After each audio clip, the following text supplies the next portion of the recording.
우리가 이제 토지를 투자하는 투자자 입장에서 보면 어떤 것에 투자할 수 있을까? 이게 만약에 투자가 아니라 아파트라고 보면 주택은 어떤 투자처가 있는 거예요.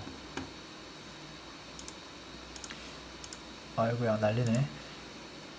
주택은 우리가 이미 많이 해봤으니까 뭐 단독주택도 있고 그쵸. 그리고 뭐 아파트도 있고 이 아파트가 뭐 오래되면 뭐 재건축되는 거고 뭐 새로 지으면 뭐 분양권이 되는 거고 이런 여러 가지가 있다라는 거죠. 그 종목별로 이제 어디를 어떻게 투자할 것인가가 방법이 이제 완전 달라지는 거죠. 방법론들이. 어떻게 보면 이 모든 것을 다 잘하는 사람은 잘 없어요. 물론 이게 어떤 건지 그런 특성이나 정의를 잘 내리는 사람들이 있겠지만 정말 실전에서 그 분야에 대해서 정말 정통하다라고 여러 분야를 다 할 수 있는 사람은 잘은 없어요. 왜? 한 분야에 정통하는데 시간이 너무 많이 걸리니까요. 근데 어쨌든 토지도 비슷하더라는 거예요. 그래서 제가 크게 나눠보면 원형지, 그리고 택지, 그리고 도심에 있는 토지, 저는 이 세 가지로 나눌 수 있다고 봐요. 원형지 같은 경우는 목적이 뭐죠? 목적이 월세 받는 게 목적이 아니겠죠. 뭐 시세 차익이 목적일 거예요. 택지 같은 경우는 얘는 시세 차익도 있지만 원형지보다는 건축하기가 조금 더 쉬우니까 실제 뭐 거주 또는 임대 목적으로 뭐 상가주택이라든지 뭐 그런 것까지 좀 감안할 것이고 도심에 있는 것들은 건물을 짓기가 좀 더 쉽겠죠. 뭐 이런저런 것들 여러 가지 유형의 것들을 막 지을 수 있을 거예요. 근데 어쨌든 이것도 요거 플러스 시세차익이 감안되겠죠. 그러면 원형지 투자를 잘 하려면 공부를 뭐를 많이 해야 될까요? 얘는 순수 거의 시세차익 위주거든요. 이제 그러다 보니까 얘는 어떻게 보면 개발 계획을 잘 살펴야 되겠죠. 개발 계획을.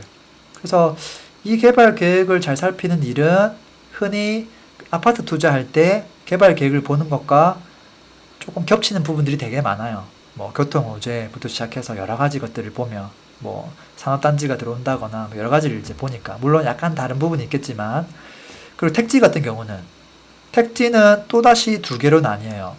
종목이.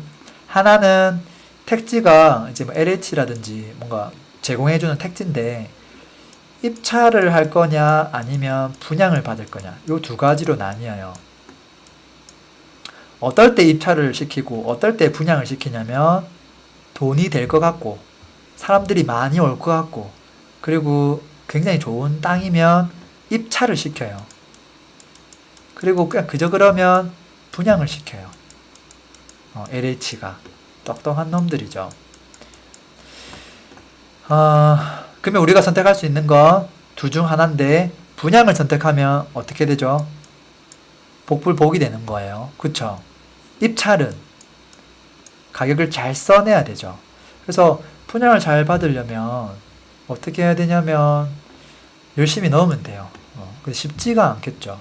입찰은 금액만 세게 넣으면 되는데 대신에 여러 택지를 돌아다니면서 이 택지가 가격이 대략적으로 얼마 정도 한다. 시간이 지나면 금액이 어느 정도 올라간다. 나는 언제쯤 치고 빠질 수 있다. 이제 그런 것들에 대해서 머릿속에 그림을 다 그리고 또 이제 그걸 그리고 들어가는 거예요. 적당히 써서 적당히 치고 나온다. 아니면 나는 건축까지 하고 나온다. 이제 이런 작전들을 펼치는 거죠. 그리고 요 원형지하고 택지 사이에 분양 하나 또 있어요. 요건 뭐냐면 앞으로 택지가 될 여지가 매우 높거나 아니면 이미 살짝 지정이 됐지만 실제 택지까지 조성이 안 된 그런 것들 보통 우리가 뭐 물딱지라고도 해요. 그래서 물딱지 투자가 또 가능한 방법이기도 하고요. 물론 불법이에요. 다 거의 대부분. 그리고 이미 도시가 이렇게 많이 형성됐어요. 아까 그 뭐 용인의 뭐 보정동 그런 곳들처럼 이미 거의 도시가 이제 막 팽창되면서 막 주거 시설도 막 섞여 있고 뭐 그런 상태에 있는 토지를 사는 경우는 여기는 이제 뭐를 많이 봐야 될까요? 제 생각에는 앞에 했던 방법들이랑 좀 많이 다를 거예요. 그래서 그냥 아무 생각 없이 들어가서 보유해서 시세 차익 본다? 이거는 썩 좋지 않은 방법이라고 봐요. 그냥 되게 일반인들이 그냥 아무 생각 없이 하는 방법이라고 봐지고, 지금 아까 보정동 같은 경우는 이게 택지는 아니고 그냥 오합지졸로 이렇게 막 도시가 형성되는데 갑자기 많이 어떤 일정한 시기에 팍 들어오잖아요. 그러니까 그걸 노리고 이제 그 앞 단계에 확 들어간다거나 이제 그렇게 해야 되는 부분이 되는 거고, 그게 아니라면 뭐 그것도 아니라 이미 다 형성되어 있는 거라면 그때 들어가려면 목적은 세력 차이도 약간 있겠지만 그게 아니라 이 땅덩어리를 내가 어떻게 약간 변형을 시켜서 어떤 건물을 지어서 세팅을 해서 팔아야지만 더 큰 수익을 볼 수 있을까? 그 능력이 되는 사람이 하는 게 적당하다고 봐요. 그러니까 많이 다른 거예요. 그리고 원양지 같은 경우는 개발 호재를 많이 보겠지만 요 개발만 또 바라보기는 힘드니까 자체적으로 할 수 있는 것들을 또 구상해보죠. 그게 어떻게 보면 변형이죠. 그래서 나중에 뒤에 가면 이제 토지 변형에 대한 것들에 대한 역량이 있으면 그걸 플러스해서 조금 더 많은 시세 차익을 보려고 하죠. 그래서 토지가 분야가 되게 다양하고 그 한 분야 한 분야마다 접근해야 되는 그 컨셉이 완전 다르다. 우리가 알아야 될 지식도 다르고 우리한테 필요한 역량도 다르다라는 거예요. 그리고 토지 같은 경우는 주택처럼 사실 월세가 그렇게 잘 나오는 종목은 아니죠. 근데 월세 수익률이 거의 안 나온다는 말은 반대로 이야기하면 시세 차익이 높은 종목이라고 얘기할 수도 있어요. 만약에 월세 수익이 높은 종목은 시세 차익이 별로 안 나요. 예를 들어서 뭐 오피스텔이 있다고 보면 오피는 월세 수익률이 높죠. 이게 시세 차익이 별론 거예요. 근데 그거 다음에 뭐죠? 아파트죠. 아파트는 월세 수익률은 오피보다 약간 낮지만 시세 차익은 높죠. 토지는 이 위에 게 되는 거죠. 그래서 이 상관관계를 보면 단점도 있지만 그것만큼 장점도 있다. 이제 라는 것이고요. 자, 그럼에도 불구하고 토지 투자가 어려운 이유는 지금 제가 부동산 투자할 때 필요한 역량 4가지가 있다고 했죠. 하나는 개념 정의, 두 번째는 경험, 하나는 투자 포인트를 발굴하는 거, 네 번째는 그걸 계속 반복하는 건데, 이게 다른 것들보다 이 4가지가 다른 종목보다 어려운 이유는, 예를 들어서 아파트 갭 투자라고 가정해 볼게요. 그러면 갭 투자를 처음 시작하는 사람이 가장 궁금한 거는 어디를 사야 될까? 언제 어디를 사야 될까? 그게 너무 궁금한 거예요. 그랬더니 갑자기 누군가가 지금 서울에 동작구를 사세요 하고 딱 안내를 해줬어. 그러면 모든 갈등이 해소가 된 거예요. 해소가 돼서 그 가서 사면 돼. 그 중간에 아무런 진입장벽도 없고 프로세스도 없어요. 그런데 토지는 뭘 알려줘도 그 다음에 내가 뭘 하려고 하면 뭔가 하거나 알아야 되거나 조사해야 될 게 이렇게 프로세스가 되게 많아요. 그냥 토지는 사면 돈이 너무 많이 들어가니까 이거는 또 경매로 사래.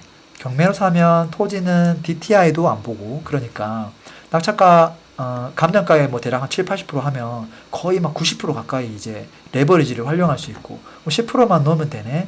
그러면 이제 경매로 하는데 경매를 할 줄 몰라. 그럼 경매를 또 배워야 돼. 그러다가 이제 토지를 낙찰받았는데 이걸 낙찰받으면 이 가격이 과연 맞는 가격인가? 막 고민하는 거죠. 옆에 있는 시세를 비교해야 되는데 시세를 볼 줄을 몰라. 시세에서 막히는 거죠. 그리고 이게 토지가 아파트처럼 종목이 하나 딱 있는 게 아니라 지목이 28가지에다가 아까 용도 지역이 또 몇십 가지가 쪼개지는데 거기에 따라 시세가 다 다른 거죠. 그것도 진입장벽이 또 오는 거예요. 그럼 이걸 나중에 내가 사가지고 뭔가 요리를 해야 되는데 요리를 하려면 또 어떻게 해야 되지? 뭐 건축 허가도 받아야 되고 뭐도 해야 되고 뭐 가면 갈수록 뭐가 계속 있는 거예요. 그러니까 어렵죠. 다르게 얘기하면 이게 있기 때문에 당연히 블루오션이 될 수 있는 녀석인 거죠. 다 장단점이 있겠죠. 자, 그러면 앞으로 토지 투자는 어떨까요? 뭐 유망한가 안 한가는 사실은 모르겠어요. 왜? 지금까지 토지는 꾸준하게 큰 문제 없이 잘 상승해 왔으니까. 특히나 아파트처럼 이런 식으로 상승하는 게 아니라 이렇게 상승하거나 이렇게 상승해서 지금 이렇게 가고 있거나 거의 뭐 이런 모습으로 지금 다 상승을 하고 있거든요. 그래서 뭐 최소 물가 상승률 정도 조금 낮은 곳도 있겠지만 그 정도 되니까 가능성은 당연히 있다라고 봐주고요. 그러면 이런 토지 투자는 우리가 어떤 전략을 세워서 들어가면 좋을까? 그런 이야기를 제가 조금 해보려고 해요. 토지 뭐 알지도 못하는 사람이 뭐 이런저런 이야기를 되게 많이 하네요. 부끄럽습니다. 자, 이거는 내가 옛날 어떤 책에서 그 스크린 캡처한 건데 기억이 안 나네. 이분이 카페도 운영하고 책도 쓰고 그랬는데 되게 진솔된 카페였어요. 거기는 이제 뭐 전원 카페나 이제 실제 땅을 사서 건축을 직접 하는 것을 조금 도와주고 싶은 그런 목적으로 시작을 하다 보니까 뭐 양평, 가평 뭐 그런 곳들 가다 보니까 뭐 이런저런 분위기도 알게 되고 그래서 뭐 그런 도움을 많이 주는 사람이고 예전에 무슨 기자 역할도 했던가 뭐 그랬는데 기억이 안 나요. 어쨌든 뭐 여기에 보면 무슨 말이 있냐면 그린벨트가 이제 해제되는 지역들이 갈수록 많아지고 있다. 그런 것도 있고요. 아까 제가 보여드리려고 했지만 안 보여드린 것 중에 그 계획관리지구가 규제가 전국에서 많이 풀렸다. 이제 그런 부분들도 있었어요.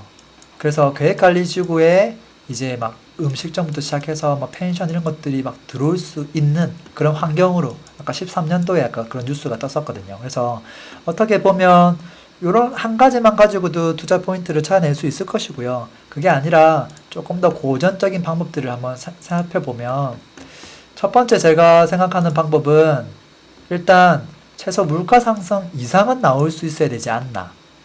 근데 그게 가장 무난한 곳은 도심이 팽창하는 곳. 이 예제가 어떻게 보면 저는 아까 용인이었다고 봐져요. 그래서 택지지구 말고 요거는 아까 제가 종목 중에서 택지지구는 완전히 그건 별개고 도심 투자 방법에 있어서 이게 도시가 팽창되고 있는데 그게 택지 형태로 이쁘게 들어오지 않고 막 우죽순으로 들어온 거 있죠. 아파트 투자처로서는 이거 안 좋아. 아파트가 막 별로야. 입지도 별로고 막 길도 꼬불꼬불한 것도 섞여 있고. 그런데 제가 봤을 때 토지 투자 영역에 있어서는 이 택지 투자로 접근하기가 쉽지 않기 때문에 차라리 이런 것도 괜찮겠다. 다만 아파트가 우후죽순으로 들어오는 시기가 기왕이면 좀 이렇게 한 번에 많이 들어오는 조금 한 2, 4년에 걸쳐서 이렇게 좀 퍽 들어오는 그런 녀석이 예상되는 그런 지역을 좀 빠르면 10년, 늦어도 5년 전에 들어가서 버티고 있는 투자. 뭐 그 정도면 무난하지 않을까. 예를 들어서 저기 뭐 일산 같은 고양시에 가보면 옆에 이제 파주 옥정이 있고 옥정도 보면 반듯반듯한 택지도 있지만 그 옆에 또 있죠. 옆에 있는데 이렇게 막 애매하게 섞인 애들 있죠. 근데 거기도 막 앞에다 쭉 들어온 애들이 있단 말이에요. 뭐 그런 애들이라든지 아니면 택지주구 옆에 또 막 좀 있다든지 뭐 그런 부분들 같이 체크해 보시면 좋을 것 같고요. 그러면 전국에서 이런 애들만 리스트업 해보면 되게 재밌겠죠. 그리고 거기를 한 번씩 쭉 가보는 거예요. 가보고 과거 시세 변화가 어떻게 있었는지 실제 좀 많이 빨리 움직이고 있는 곳도 있을 것이고 어떤 데는 움직이지 않는 곳도 있을 것이고 이제 그걸 보다 보면 어느 정도 약간 눈이 생기겠죠. 그렇지 않아요? 자, 그리고 또 다른 방법은 뭐가 있을까요? 확실한 개발 호재. 근데 그게 도심이라고 하면 제 생각에는 이 두 가지가 합쳐지면 좋겠어요. 도심이 팽창하는데 거기에 확실한 개발 호재까지. 특히나 그 개발 호재는 도심이 팽창하는 곳은 거의 교통 문제가 따랐으면 좋겠다. 라는 거예요. 그래서 최대한 빠른 교통 있죠. 뭐 GTX부터 시작해서 기차, 뭐 지하철, 뭐 다 좋죠. 정 안 되면 뭐 도로라도. 그리고 만약에 도시가 아니라면 좀 멀리 떨어져야 되잖아요. 멀리 떨어져야 되는데 도심은 너무 빽빽해요. 지금 도심은 너무 빽빽하고요. 이 외곽으로 가면 휑해요. 쫙 휑해. 뭐 강원도 가는 길도 휑하고요. 저 부산 내려가는 길도 휑해요. 중간중간에 뭐 도시들 있긴 한데 그럼 어디를 투자해야 될 것이냐. 그 와중에 저 멀리 떨어진다면 진짜 좀 관광지스러우면서 뷰가 나오는 또 그런 지역. 만약에 여기 도심에서 좀 가까이 1시간 이렇게 뭐 반 이내 왔다 갈 수 있는 곳 중에서도 조금 뷰가 나오는 지역. 특히나 이제 강뷰가 나오면 좋겠고 그 강뷰가 조금 경매로 실제 이 강뷰에 대한 인정을 못 받는 경우가 많거든요. 그래서 그런 것들이 감정가가 조금 싸게 나온 것들을 신권에 감정가보다 조금 더 써서 잽싸게 낙찰 받으면 사실은 너무 싸게 사는 격이 되겠죠. 그래서 그런 것도 괜찮을 것 같고 또는 이런 곳은 뭐 건축까지 해서 그럴싸하게 예쁘게 지어가지고 이제 혹할 사람 한 명 꼬셔가지고 팔거나 아니면 뭐 또 다르게 쭉 더 가져갈 수도 있겠죠. 그런 방법도 괜찮다고 봐지고요. 그리고 요즘 이제 뭐 시루님도 그렇고 이런 이야기 많이 하죠. 사실 토지는 그냥 일반 매매로 사면 뭐 잘 받아야 뭐 대출이 뭐 50% 미만. 그리고 토지는 여유 자금으로 해야 되는데 50% 이상을 밀어 넣어서 되게 긴 기간 투자할 수 있는 사람은 많이 없죠. 이제 그러다 보니까 그 소액에 대한 진입장벽이 있죠. 근데 요거를 지분으로 하면 지분이니까 쪼개서 이제 사니까 요거에 대한 것만 사니까 아무래도 소액으로 조금 접근할 수 있겠죠. 그리고 경매 같은 경우는 토지 같은 경우에 일단 DTI를 안 보고요. 다른 것들 대출 있어도 안 본다는 거예요. 이 토지라서 그런지 워낙 믿고 할 수 있는 물건이라서 그런지 대신에 이제 LTV처럼 한도는 있죠. 한도는 있는데 토지 같은 경우는 낙찰가율이 아무래도 좀 낮죠. 예를 들어서 뭐 6, 70%라고 뭐 본다고 가정했을 때 뭐 이 정도 받아도 뭐 감정가에 뭐 7, 80% 받아버리면 사실은 이게 막 8, 90%까지 대출이 나오는 거거든요. 그럼 내 돈은 실제 10%, 20% 이제 수준이기 때문에 실제 뭐 5억짜리를 낙찰받으면 5천만 원에서 1억 정도 투자금이 있으면 되는 거죠. 만약에 1억짜리를 받으면 1000에서 2천만 원. 그 정도면 토지 투자가 경매로는 가능하다라는 거야. 지분이 아니다 하더라도. 그래서 지금 워낙 주택에 대해서는 레버리지, 특히 대출 레버리지에 대해서 규제를 많이 하기 때문에 아마 이쪽으로도 사람들이 많이 관심이 있는 것 같아요.